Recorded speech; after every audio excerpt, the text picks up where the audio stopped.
Well, hello, good evening, everyone. As Tony said, my name is Bruce Crowderfield, and Cheryl, finally good to meet you in person, right? Thank you for everything you do. That's awesome. I was here, or we were in Daytona last year, and it was cold there last year, and Billy asked me to kind of review some of the stuff that we talked about last year. But I'm a retired Navy chaplain. And I started out as a Marine. I was a Marine for 13 years. And any veterans in here? All right. Okay. Thank you for your service. Any Army guys? Army veterans? Good. We don't have to talk about them. Air Force? Air Force, okay. Navy? Got some Navy. Any Marines? Any Marines?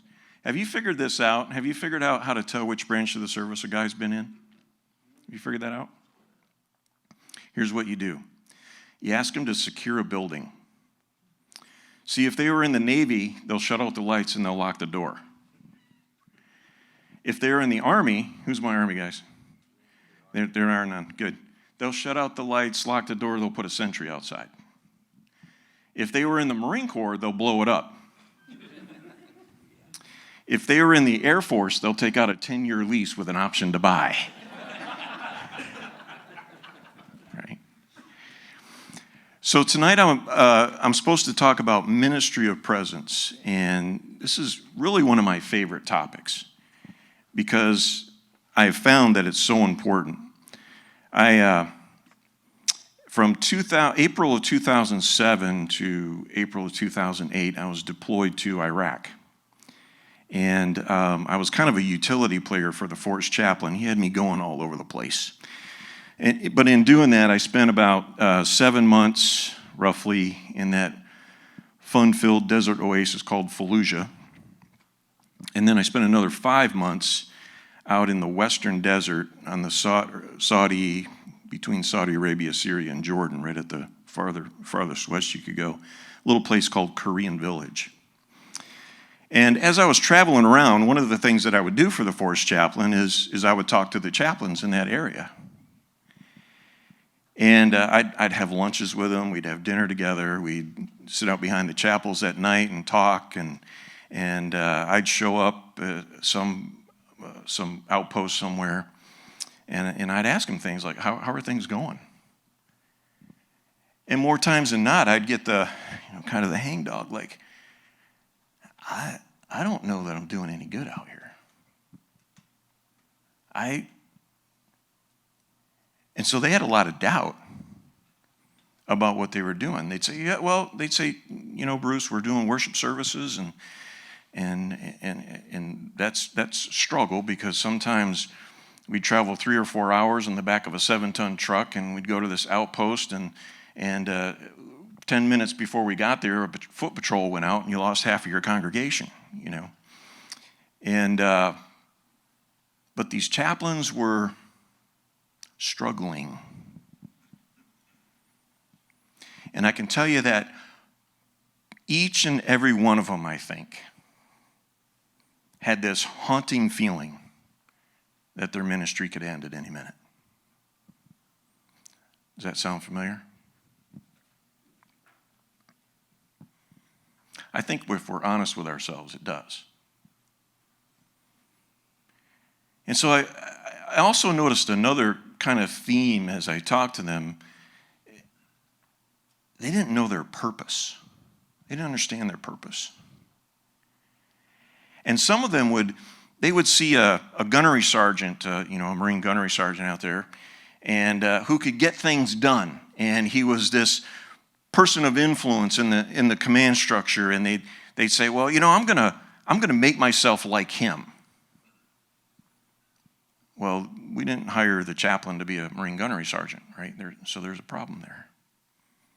But that was just proof that they were struggling with their identity and who they were as a chaplain. They were struggling with what their purpose was out there, and so I decided, I'm going to ask the Marines what they thought. I was working on a project that I had to do for a degree I was working on, And so I thought, this is a good opportunity to really sort this out and figure out what's happening. So I came up with 3 questions as I traveled around, and I talked to over 100 Marines, and I'd ask them these 3 questions. The first question was this: when you think of a chaplain in a general sense, what do you think of? And they'd say, pastor. You guys are pastors. I like that. Every military chaplain is an ordained minister in his or her church, and they're pastors. They just serve an institution rather than a church. The second question was the game changer. Some of you guys have heard this before. The second question was this. I'd say, we use this phrase, ministry of presence. Is there a value to that for you? And if so, why? And 100 out of 100 said, yes, there's a value to it. But when I asked them why, I got 100 different answers, right? One sergeant told me, he says, sir, you're kind of like my gas mask. I hope to never have to use it, but it's a comfort knowing it's there, right? This corporal told me, he says, sir, when you're on convoy with us, we feel safer. And I'm thinking, oh, great, I'm a rabbit's foot, right? His little good luck charm, right? I was in this SWA hut, this wooden hut kind of thing that we had out there, and talking to this Lance Corporal, and when I asked him that question, he kind of looked around, checked the area out, and he says, sir, when you're around, the gunnery sergeant's a lot nicer.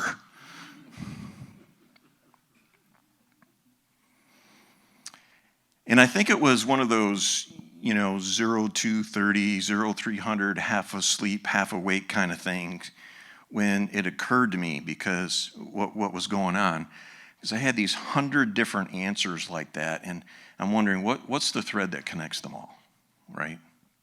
How are these?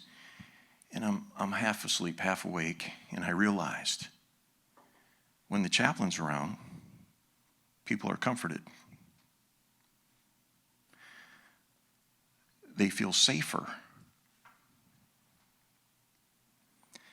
They even change their behavior.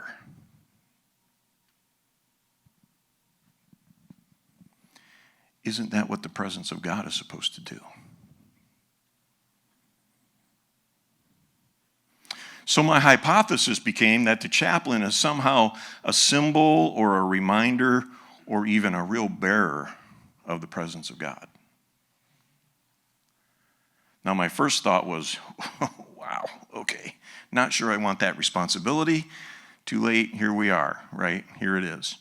But it's only a hypothesis. This is my best guess as I look at these 100 different answers. And let me throw a sidebar in there. My third question to everybody was, as people are preparing to be a chaplain, what do you think they should work on? How can the chaplain corps do, what do they need to improve? 100 out of 100 said counseling.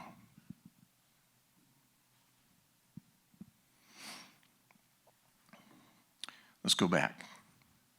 So I got this hypothesis.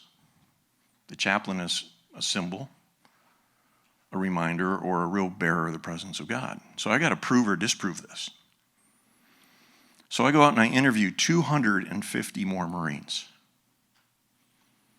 focusing on this hypothesis. You see where I'm going, right?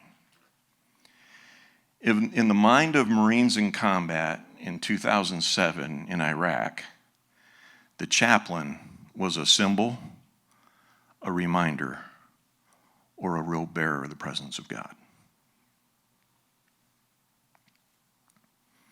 That's a lot of responsibility. So as I'm processing this, my next question is, all right, well, that's the expectation of these Marines. Being the Baptist that I am, I've got to have some biblical authority for this. Well, 2 Corinthians chapter 2, verse 14. Praise be to the God and Father of our Lord Jesus Christ, the God of all comfort, who makes us an aroma of knowing him, a fragrance of Christ, both to those who are perishing and to those who are being saved. Paul, the Apostle Paul, refers to the Christians in Corinth as an aroma, as a fragrance of Christ. Does that make us a bearer of his presence?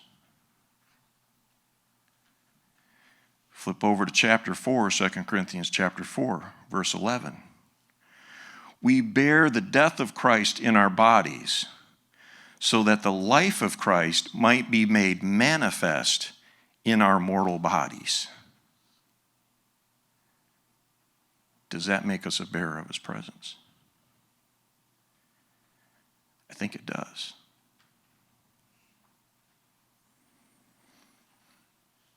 And so what does all this mean? What does this mean for us? Well, first, it gives us a sense of identity, doesn't it? I don't have to act like the gunnery sergeant. I don't have to pick out someone in the crowd who I admire and try to make myself like them. I need to look at Christ as my example for how I live my presence. And I like to use this phrase. We need to live our presence with a purpose. Right? Presence with a purpose. And the purpose is to be an aroma of Christ. I used to, I'm retired now, right? So when I was on active duty still, and before I would go out and visit different offices in different areas, I would spend a little time in my office. I'd close the door. My chaplain's assistants knew to leave me alone and give me a little private time. But one of the things that I would pray about in that quiet time is I would pray and imagine that as I left that office, and I went out and did what we call deck plate ministry, right? Ministry by walking around. That Christ's presence was with me. And I trusted in that. And it would happen. When the chaplain came around, people were comforted. People felt safer. They would change their behavior. When you're on a Navy ship and the chaplain walks into a workspace and those drawers are flying shut to hide the playboys. They didn't want you to see it. Right? But let me ask this question. How can we know that we're living our presence well? Let me open that up for a little bit of discussion. How can we know that we are living our presence well?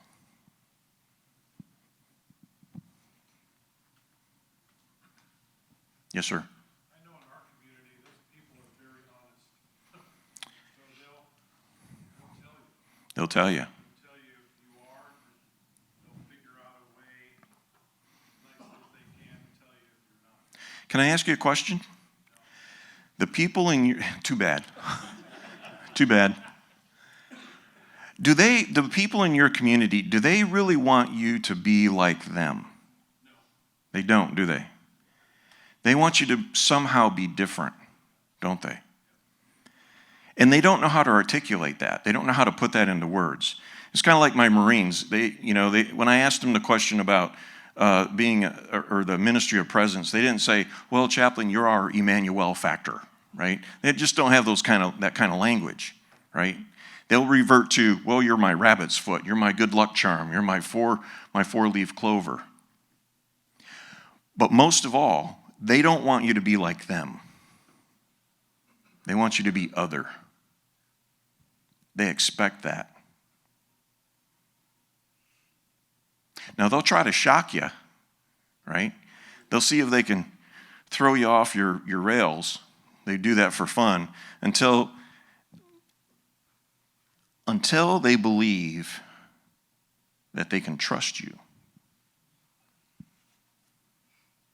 and that you're authentic. Yes, sir? I want to share this in case there's someone hearing this for the first time. I don't know if this was if you shared this is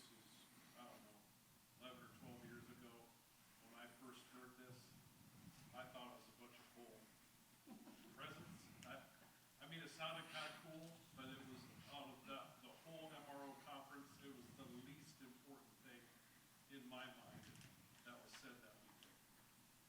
It wasn't until probably over the next year or two, because I was just starting the chaplain ministry. Holy cow. Now, to me, it's one of the most important things. I wish it was like my super awesome chapel services or like a really cool podcast.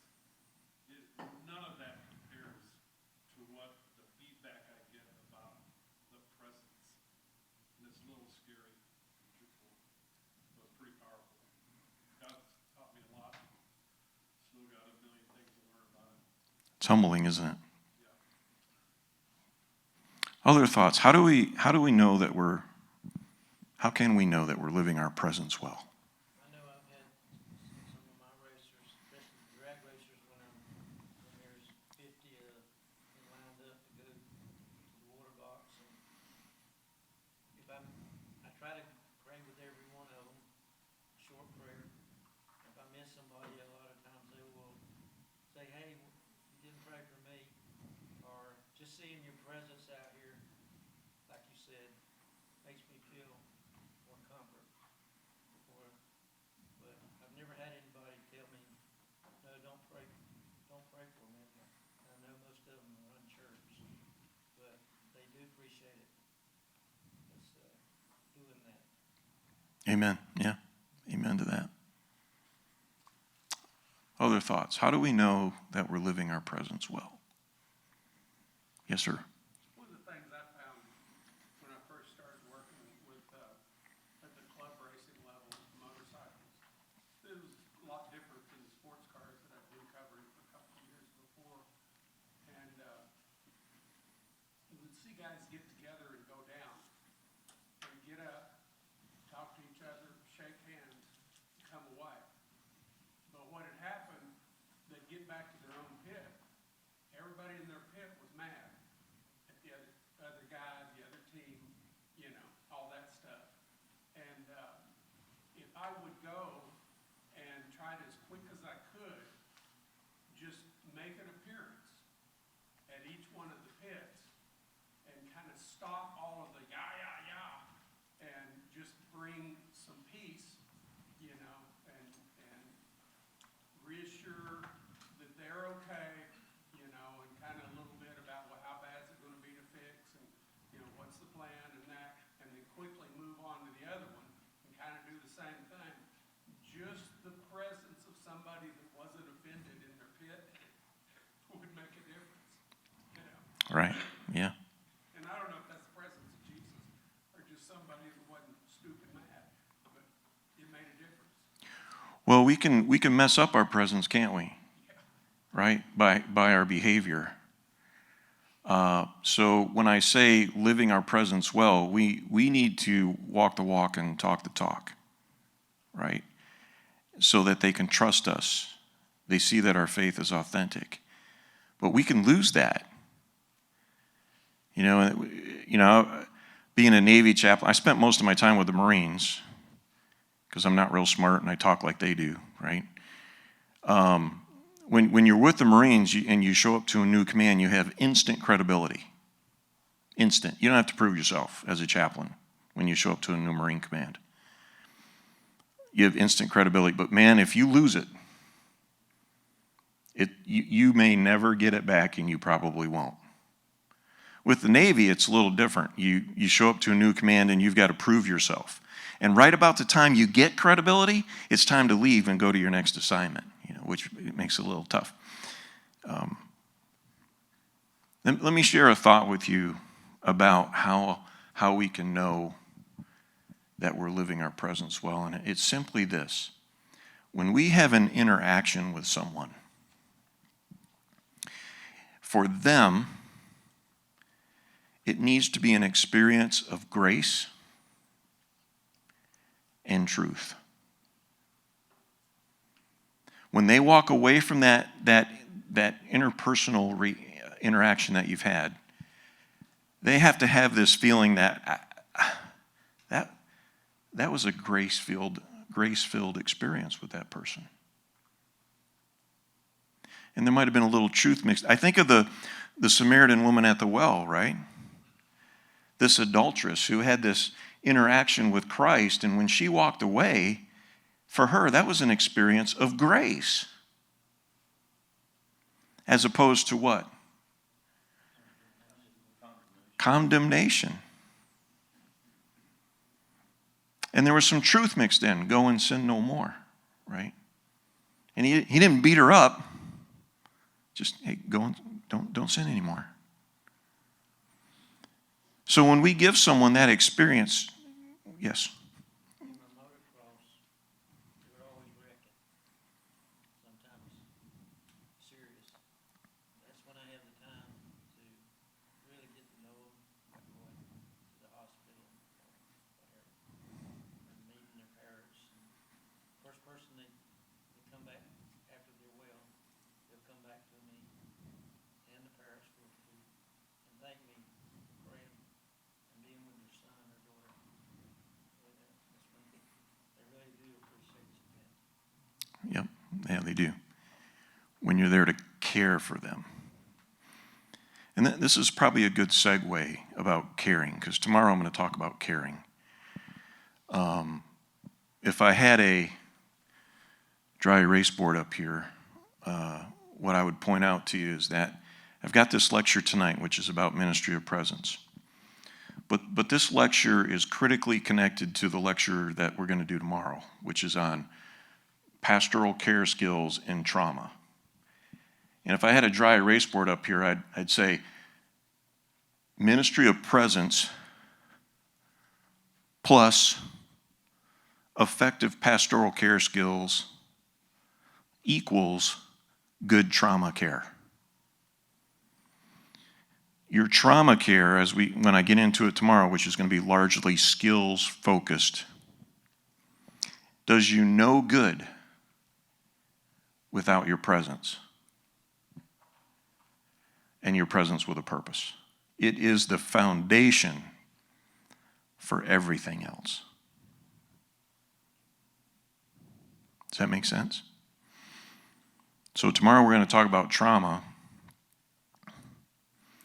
We're going to talk about trauma, but really, if you said, Bruce, give me a lecture on trauma, and I would give you the lecture I'm going to give you tomorrow.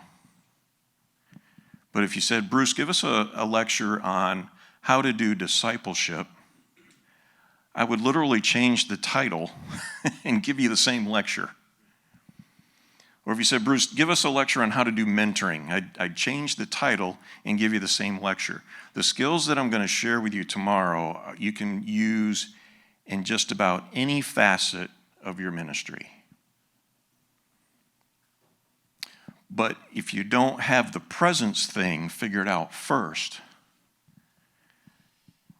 right, the skills won't do you any good.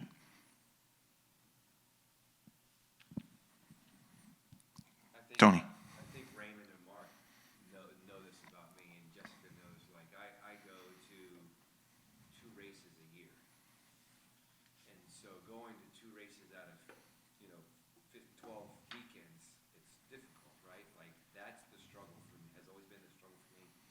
Filling in those when I fill in those gaps, it's like it's so difficult to build relationships for people I'm only going to see twice a year. So then what I've always told them is then what I'll do is I'll continue to work on the relationships that I already have and do well with those so that I can have some sort of a ministry presence when I'm not at the track. And at the very least, then just be available for that trauma response, which obviously opens up other doors.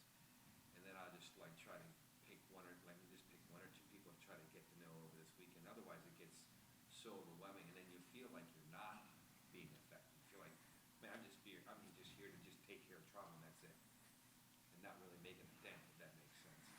Yeah, you're kind of an empty presence then, aren't you? Right? Yeah, it's all about relationships.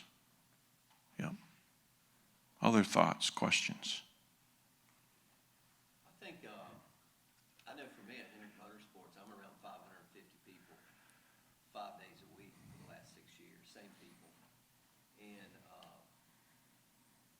I came out of racing, you guys know, I wasn't a chaplain for after 17 years. doing it, you know, when somebody would say, hey, pray for me, you know, you're standing in the shop with 20 guys around. And I would go home wrestling with what should I do or how should I respond to this or that. And because I'd been a cop 10 years before I got into racing, so I understood chaplaincy and trauma. But I had a guy tell me once, he goes, they expect you to be a chaplain. So if you're not praying, then there's something wrong with you. Because you're a chaplain. You should be praying, right?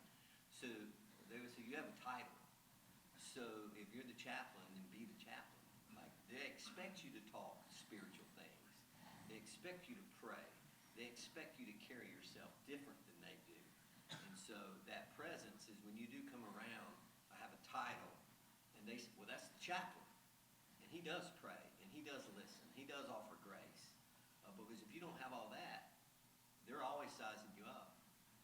Is he the real deal? I'm looking for the real deal. Is the real deal around here?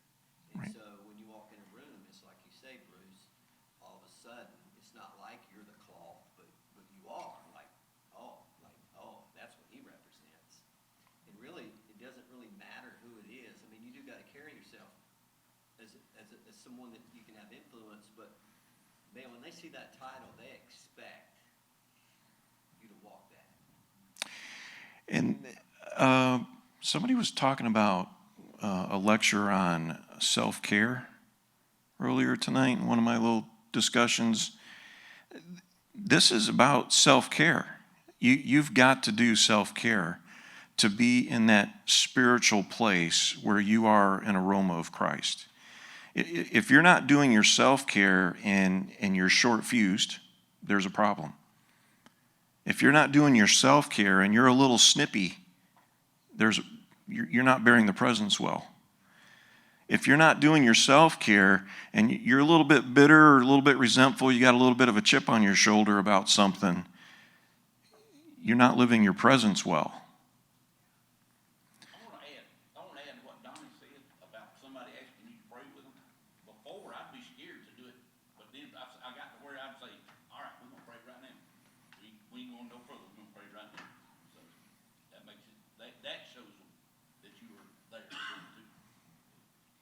Bruce, so you and I were talking a little bit about the self-care, and that is part of what we try to do in those Zoom calls, is to, like, hey, everybody might be good in February, everybody might be good in March. When it gets to August and September, and you've been going to race after race after race after race, and these NASCAR guys, they don't even get a break, they don't get a weekend off. It's just trying to say, hey, look, we're going to just take some time tonight, and we're going to either have somebody come in and talk about, hey, you can't be a pastor to others if you're not taking care of yourself. Or what is it that you need us to pray for? Like, how many of you guys are getting burnt out? How many of you guys are tired? I was having lunch with our pastor. So I'm retired. I mean, I am living off my pension, right?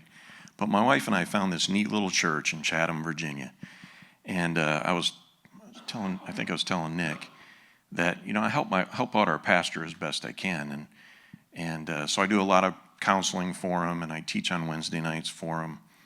But we were having lunch the other day. And I said, so what are your thoughts about the church right now? And he says, well, I want it to grow.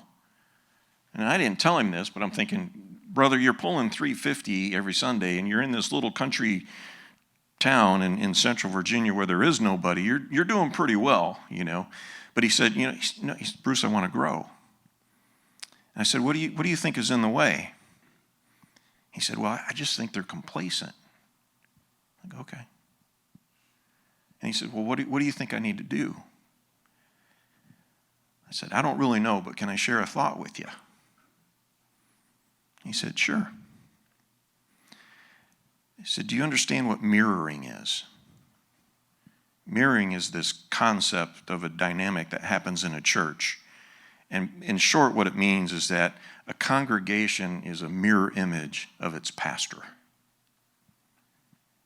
I said, have you ever heard of that before? He said, sure, yeah. Yep, the congregation is these people are kind of attracted to the pastor because they have some common ground. Their temperament type is the same, personality is the same, mirroring is going on. And so I said, so what does that mean? Here's what I think that means. if you want them to go somewhere, you've got to go there first. And then they'll follow you. But you can't get more than 10% out in front of them. And the same is true for your racers and your crewmen and everybody you're providing ministry to. If you want them to go somewhere, you have to go before they do, and they'll follow you. But don't get 10%, more than 10% out in front of them, because if you do, you'll lose them. Yes, sir. I found out too also in the motocross, the parents, especially moms, when their child gets hurt, they're in shock mode. And a lot of times they get, my thought is go to mom, while she sees her son down on the ground, she don't know how bad it is, and start praying with her, and you'll see the whole attitude change when you do that. And I had a situation at another track. It wasn't my track, but I was there, and I seen a father. His son just got hurt, and he was walking back in two. And I walked up to him and asked him if I could pray with him. He just fell in my arms. I went to the chaplain of the track that day and asked him. I said, I prayed with one of your racers that wrecked. And I said, are you going to go check on him? He said, I'm going to check on him after the race. I'll go ask somebody who it was. He just threw me for a loop. I just walked off. And that's the way a lot of it is out there at some chaplains. But anyway, it's there. They want us there. We just have to be open. They do want us there. Here's what I think we need to learn to do as pastors, as chaplains. And this is going to be my focus tomorrow. I might step on toes now, I don't know, but no apologies if I do, because I'm convicted about this. I think everybody in this room is probably a caring person. I think that's true. But that doesn't mean we know how to care. That's like, I always wanted to be a fighter pilot, right? But that doesn't mean I know how to fly an airplane. I don't, right? What I would encourage us to do is really ask the question, because caring is a skill, and tomorrow I'm going to talk about skills. Not going to talk about a lot of theory, a little bit, but my focus is going to be on skills. And you have to understand that caring is a skill set. Does that make sense? And just like any skill, it's perishable. Skills are perishable, right? Why do we, in the Marine Corps, we send these Marines to boot camp, and they learn how to do a lot of things, and they learn how to shoot their rifle. They learn about sight alignment, sight picture, trigger control, breath control, and all of these things about how to do marksmanship.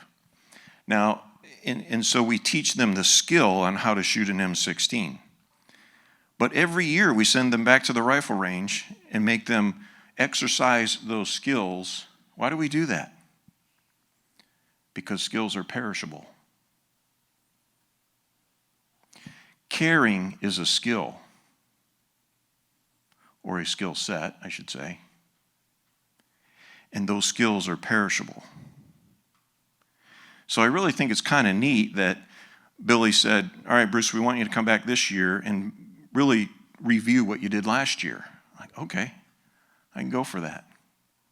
And that makes sense. Because we want to refresh these skills.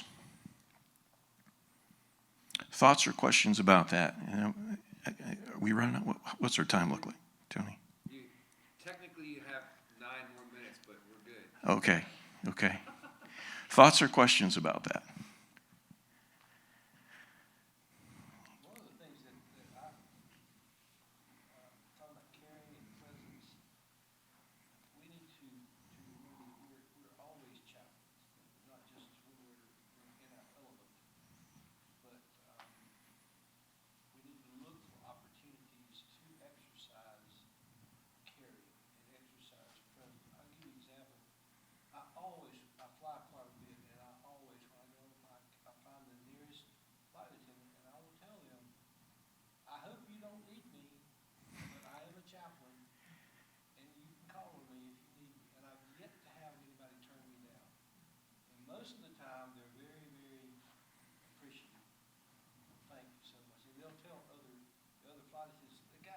be down there at the chapel if you need it. So, those are just little things that we, if you stay in tune, you'll see opportunities all around. Ministry's everywhere. Yeah, it's in your backyard. Yep. Other thoughts or questions about? I was a sergeant stationed in Yuma, Arizona. Anybody been to Yuma, Arizona? Is there any need to go back? We go through to go to San Diego. It's the only reason to go there is to get to San Diego from Phoenix. That's it. So, yep.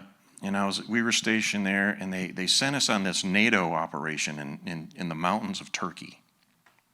This is like 1989 or something. And I was in charge of the security for this expeditionary airfield we set up for F-18s and Harriers.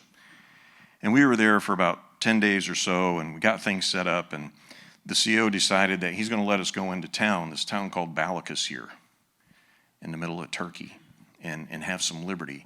So they brought these buses in to bus us into Balıkesir. And I think the drivers of these buses had a little kickback situation with the bakers in town, because when they dropped us off in Balıkesir, they dropped us off in this part of town where there were these open-air bakeries, right? And so, they made these great big loaves of bread, big fluffy things that you just want to tear into, right? And so when we got off the bus, we could smell that freshly baked bread. Just, that kind of just makes you salivate. 10 minutes after getting there were 100 Marines walking around, and every one of them had a loaf of bread. It's that smell. You see, your job, yours and mine, is to be an aroma of Christ and to make others hungry for the living bread. Amen. Amen. Thank you for your time and your interaction. I'll see you again tomorrow. All right, thank you.